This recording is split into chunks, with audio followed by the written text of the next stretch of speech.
Hello, everyone. Welcome back to the next episode of The Concussed Coconut.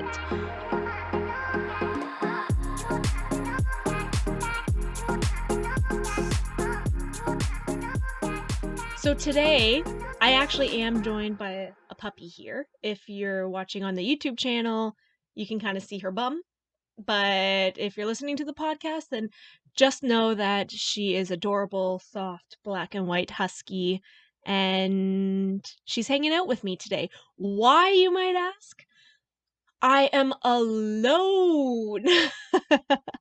It's so weird because I've I've always wanted to be a social person. I always liked hanging out with people. I loved being around people, but I have noticed over the past maybe 8 years, actually probably 10 since the concussions actually.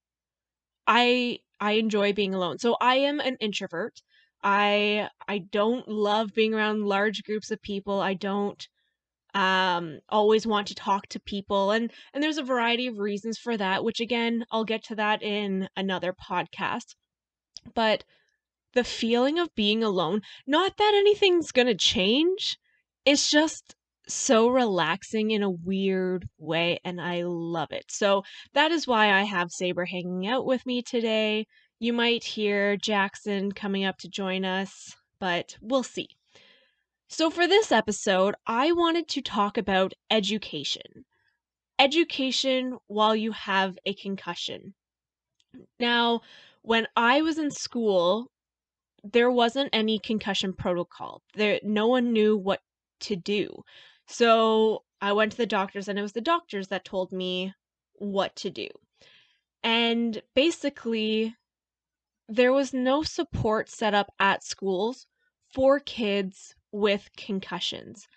And it was unusual because no one, again, traumatic brain injuries or concussions, nobody talked about, nobody really knew what the deal was with that. And there was not a lot of research behind it.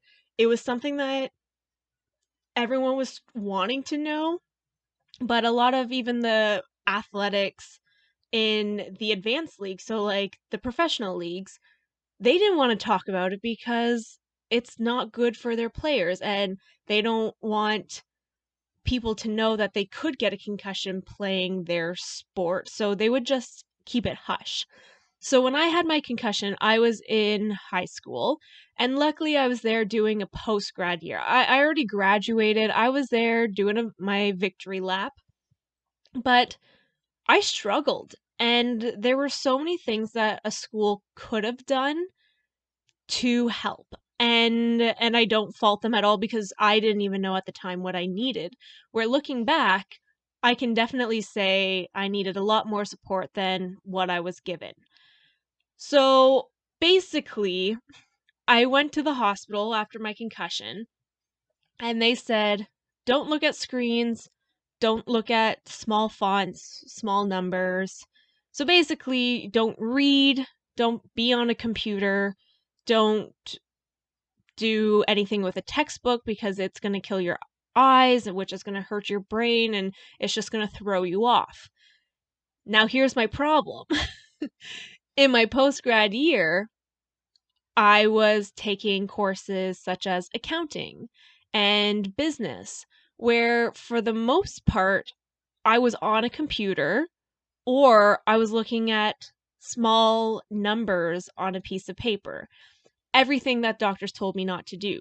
Now, I never I didn't go to the school being like, "This is what I need. I can't take these courses. You need to make accommodations."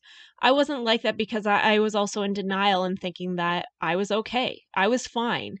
And I would be sitting in class trying to pay attention, but my mind would be wandering, or when we were working on the work, I would be trying to, but then I would get these massive headaches, and then my vision would go so blurry, and I would try to look elsewhere, and then I just got super dizzy. So I'd be sitting at my desk with my head down, and I would have tears coming down my eyes. Like I was in so much pain, and I was so stressed that, oh, what is this? If you're watching YouTube, you'll see that I'm pulling something out of my hair. I don't know what it is. Podcast. Don't worry about it. Oh yeah. Also, side note, I tried curling my hair for the first time ever today. I do have naturally curly hair, but I wanted to do the whole blow dry, curl it to have nice curls. Didn't work. I thought that because I had curly hair, I'd be fine. And it's probably a user error, most likely, but I am going to keep trying. But I am going to keep playing with my hair because now it's bothering me because it's that weird wavy. Anyway, I digress. So, back to being in high school and doing the work. Trust me, if you are in this position, find accommodations. I know that if I went to the school and said, look, due to my concussions, this is what I'm struggling with, they would have helped me. And I know that because I had a really close communications with a lot of the teachers or the guidance counselors. I was not afraid of asking for help. I didn't think I needed it. But I think back then, if I did accept the help or I did seek help, it would have been different.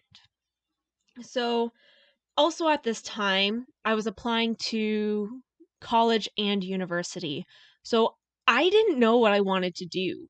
I didn't know if I wanted to go to college or if I wanted to take university courses. I was so conflicted.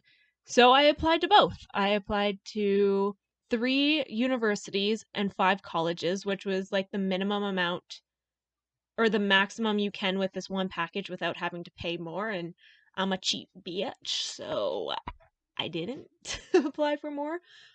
But I was getting my acceptance letters coming in, and even though I was struggling in this post-grad year, which again wasn't a big deal because I already finished all my courses and I already graduated, it was just more learning stuff.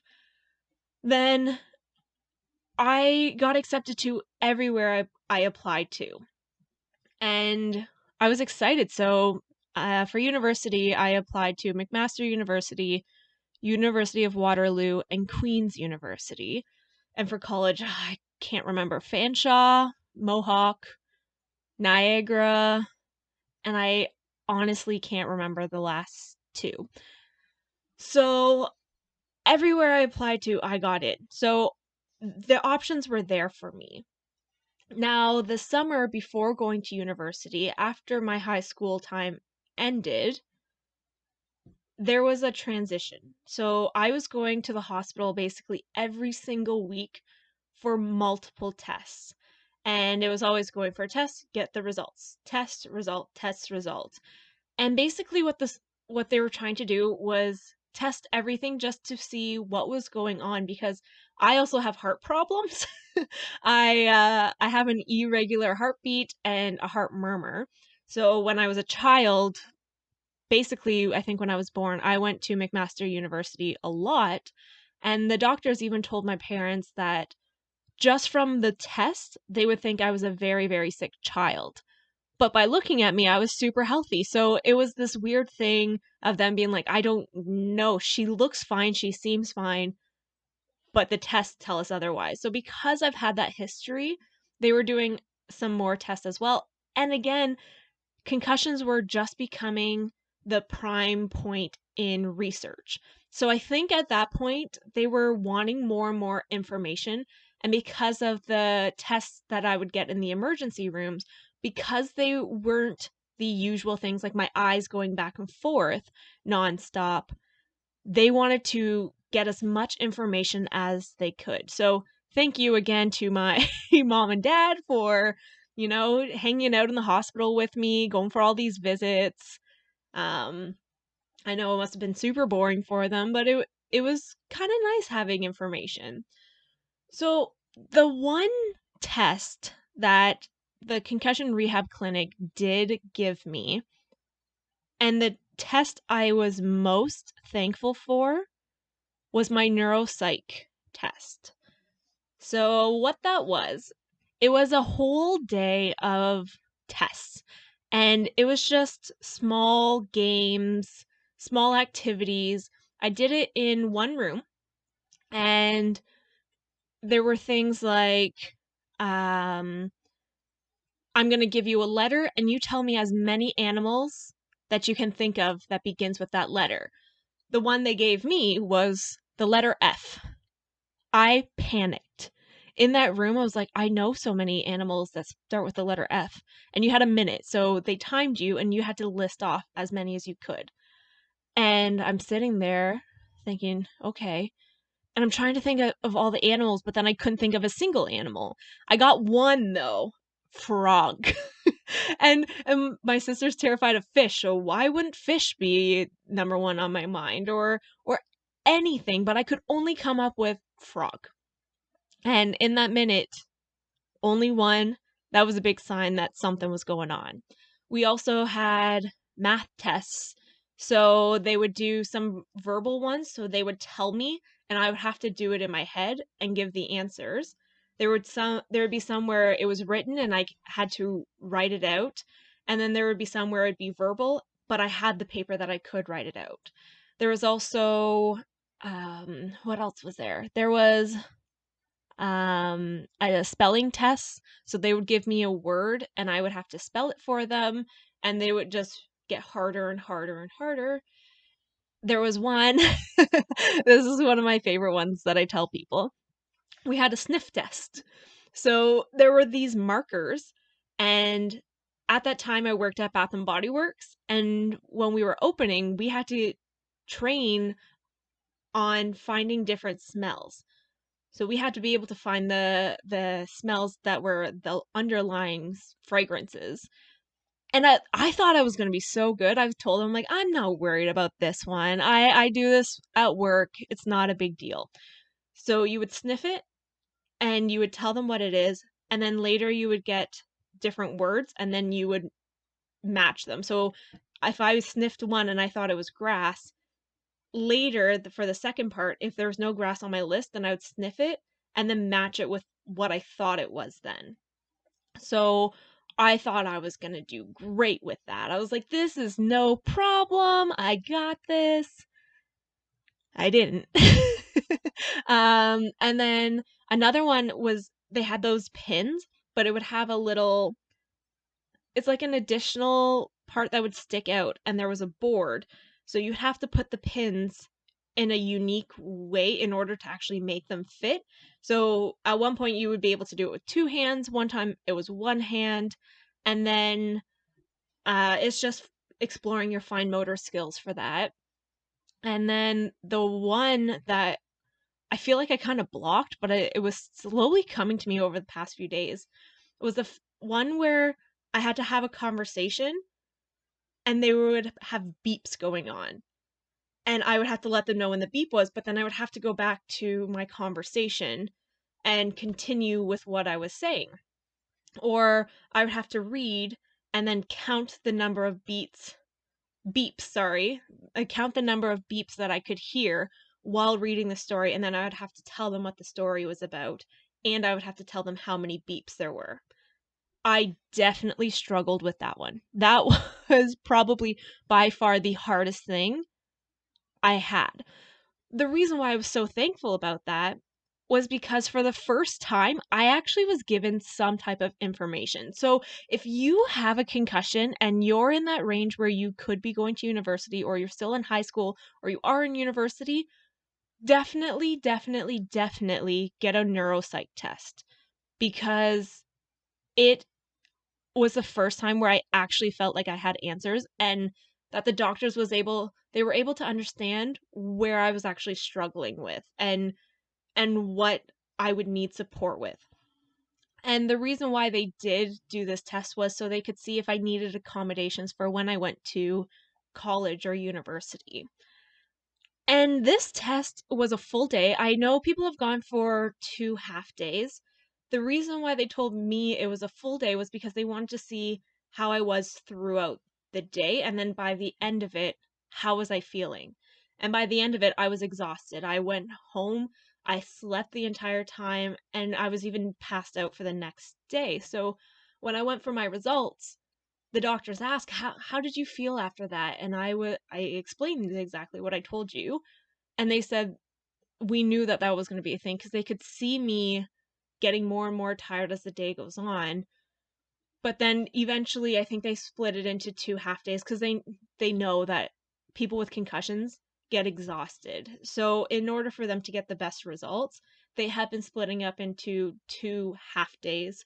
And I think that is a great strategy. I'm just thankful that I only had to do it for 1 day though, because even a half day would have been exhausting and knocked me out. And it was summer. I wanted to enjoy it. Anyway, I got the results back, and there were some things that they were concerned about. Actually, there were a lot of things they were concerned about. But I did very, very well in one category, which was apparently spelling. Apparently, I am like above average when it came to spelling, which was kind of cool. But then there was also a lot of things I struggled with. Some of the things that they concluded was the fact that I can't have competing sounds going on when I'm doing something. So if I am in a class and somebody's talking that isn't the teacher, I can't function. My brain immediately panics and I don't know what to do or who to listen to, so I don't listen to anybody. And that was the biggest thing that they were concerned about was the distractions that happen around me, which was the beep tests, that they knew that I would need to be alone if I were to write a test. There was also some memory testing games. I didn't do well with those at all, but which when I was younger, my memory was incredible. And I'll say that for another podcast too. But my memory was not good. The other thing was the smell test. I failed. And so the concern with the smell test is that if you can't identify those smells, then they don't know if you'd be able to identify concerning smells in real life. For example, smoke or gas. So that's one of the bigger concerns that they have. But the other thing is they said try tasting new food because your your smell isn't the same. So the food that you didn't like before, you might like now. And the biggest things that I noticed that I do like now that I definitely didn't like before, pickles and mustard. And I'm not that adventurous that I don't know if anything else has changed, but definitely at that time I noticed pickles and mushrooms. Those were the two things that I did genuinely enjoy post concussion. So at the end of this whole test, basically they came up with a list for me to provide the school of my choice with so they could provide me the accommodations I needed. And I had a massive list. I should pull that up someday actually, and I can go over all of that. But some of the things on there would be I needed a private room for when I was doing tests. I needed extra time to do work, so they wanted me to have all of the assignments at the beginning of the year so then I could take the time that I needed to work on it. Uh if I was taking any math courses, they wanted me to already have the equations in front of me. So not the answers, just the equations. So I wouldn't have to memorize those. I would need a note taker. Um, I don't know. The list honestly went on and on for things that they thought I would need to be successful. And so I asked them, I said, what should I do? I have the opportunity to go to both college and university. What do you recommend? And at this point, I wanted university because all of my friends were going to university, which isn't a reason to go, but all of my friends were going to university. And for some reason at that time, I thought that if I went to college, then I was making a bad decision or I'm not smart enough to do university, which definitely is not a reason. And in retrospect, I do wish I picked college over university, but it's totally fine. And then they told me, you can do either.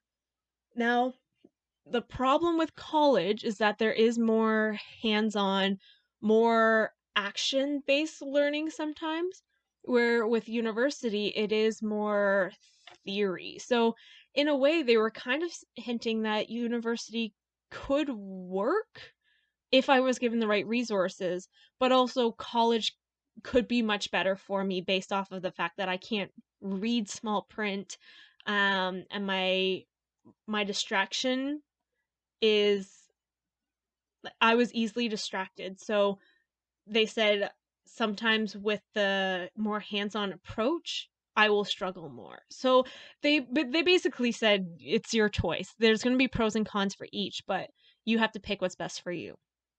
Now, I was given a full scholarship for the University of Waterloo where they would have paid my full first year and I would have had a free residence room for the first year.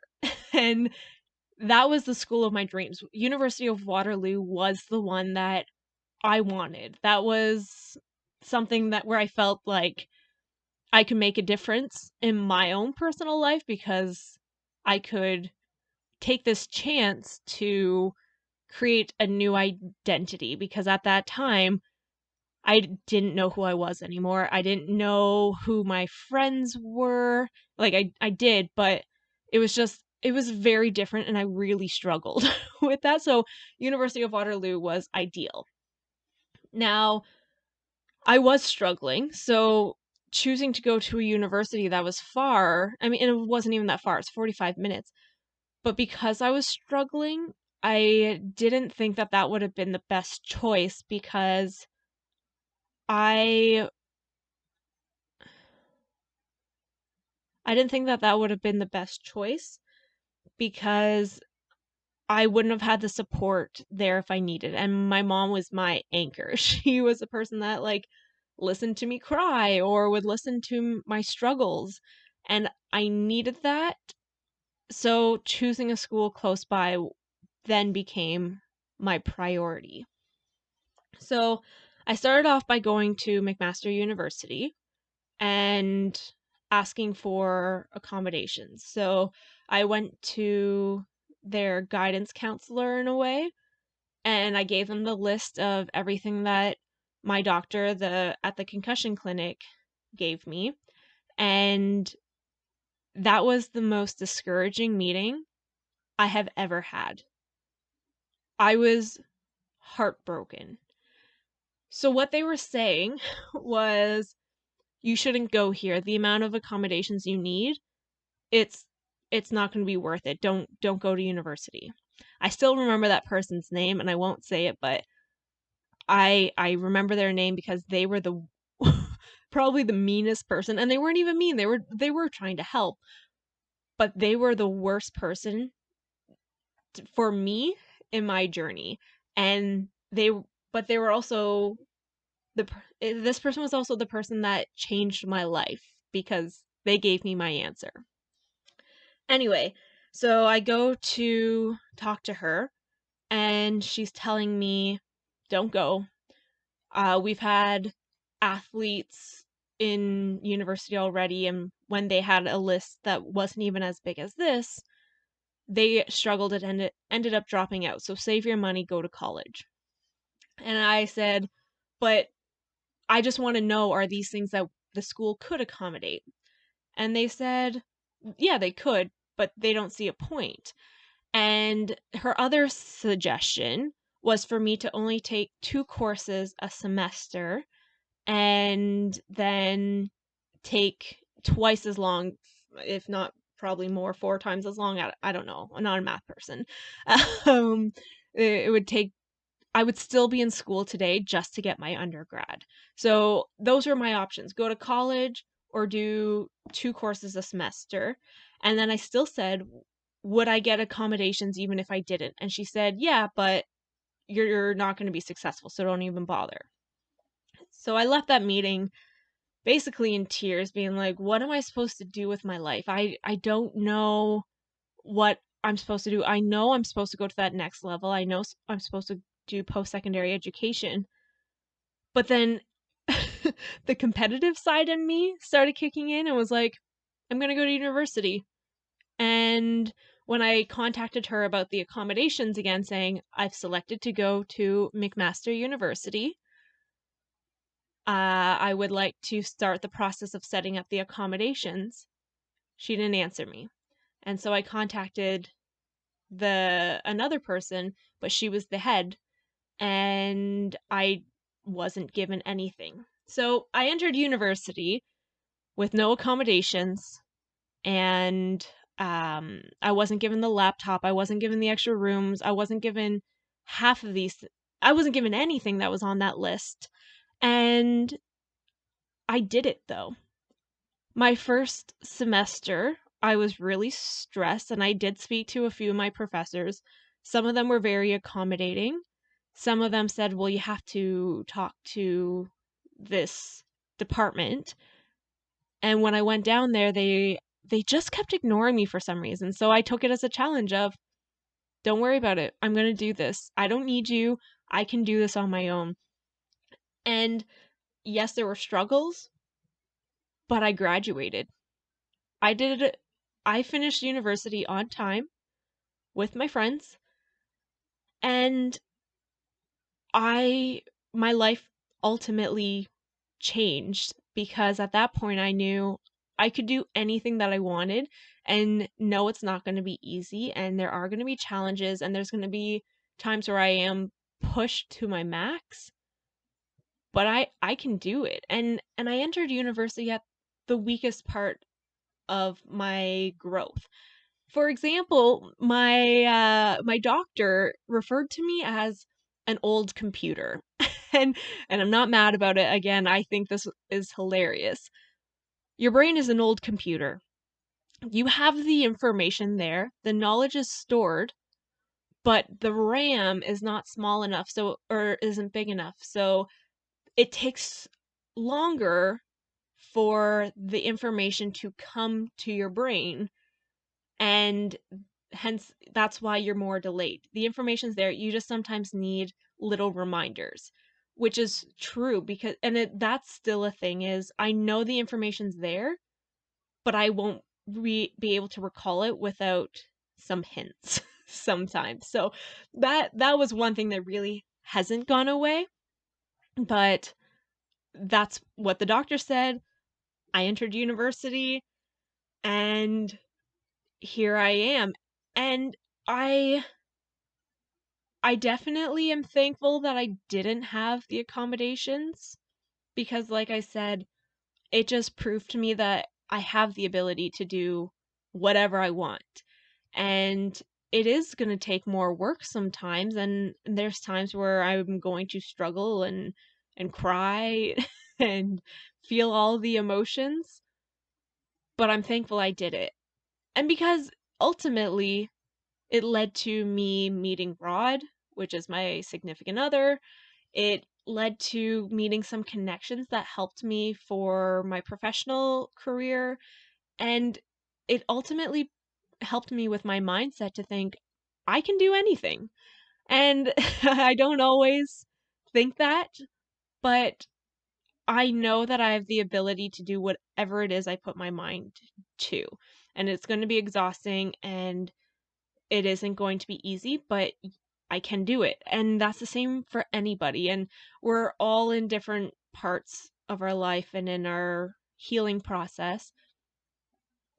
But it is something to keep in mind that you can do it. Even if other people tell you you can't, you can. Just just be mindful of yourself and how you're feeling, and accommodate to how you're feeling. And it might seem selfish, but at the same time, I needed to do that in order for me to get to where I am today. And where I am is with, again, a cute little puppy that's just sleeping beside me, and she's adorable.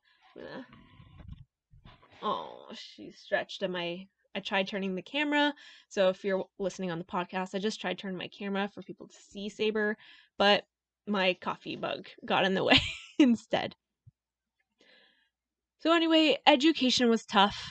Everything that I was told not to do, I did do.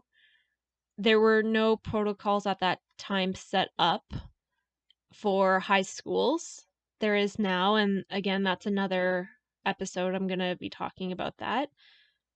But university, I'm thankful to the person that I met with at McMaster because you're the reason why I'm here. But you are also the worst person in that time of my life, and you will forever be remembered. And we've connected on LinkedIn, but it's just something that I've never been able to come to and saying that you were wrong. Oh, and my other thing is that obviously universities contact you for like alumni support. I was so mad when I first started university, being like, no one supported me when I needed it. So why am I supporting? But then you feel bad and you're like, yeah, maybe if there was more funding, then there would be more resources headed my way. And so maybe if I donate, then there will be more resources for another student. So then you get suckered in, and it's just a vicious circle. But since then, I didn't take any schooling. School was never a thing for me, especially post concussion. It wasn't something I loved, where before I did love learning, I did love going to school. But then after, it became more of a chore, and it wasn't fun, it was exhausting. But last year, I did return back to a classroom setting to learn French, and I actually did very well. So I was quite impressed with myself, and I I wanted to keep going, but then COVID shut down all the courses, and then I was doing online, and then it was just like I can just talk to Rod because we're both now available 24/7, and I was learning, and then I stopped, and so on and so forth. Anyway, education. If you are at that age where you have a concussion while you're experiencing or still learning, or you're in that prime education time, don't give up. Do whatever you can to heal yourself, but also do whatever you can to continue your life in learning and getting to that point where you have a diploma behind you or a certificate or whatever it is you're going for. Education is important, absolutely, but you're also as strong as you feel. And I do believe that it isn't easy, and sometimes a mindset is something that needs to come into play, but definitely continue with education if you can. And if not, then take the time you need until you're ready to continue your education, because even if you do need to take one course a semester or two courses, do it. I'm just stubborn and I didn't want people telling me what to do. I didn't want people telling me what my limitations were. I wanted to be in control of that. So that's why I did it, but you don't need to be like me. Um that's why I did it, but you don't have to do it that way. Everybody's journey is different, and everybody's healing process is different, and everybody's injuries are different. So you have to do whatever works best for you. But just remember, don't give up. If you want to get that education, go for it. If you want to continue school and graduate, do it. Don't give up on that, because that's not something I would have loved. If I didn't go to school, I think that would have been a big regret in my life. And even though I could have gone to University of Waterloo and had my own residence, I think making the decision to stay in a local school where I could still live at home if needed for that support, um, I think that was the best call for me.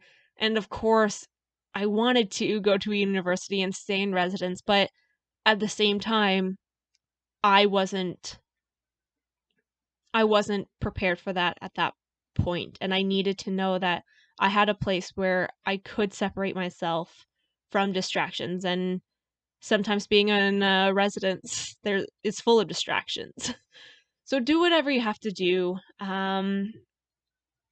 I think this is one of the harder subjects for a lot of people within this age range, is choosing education or not. And again, everyone has their own story. This is just mine.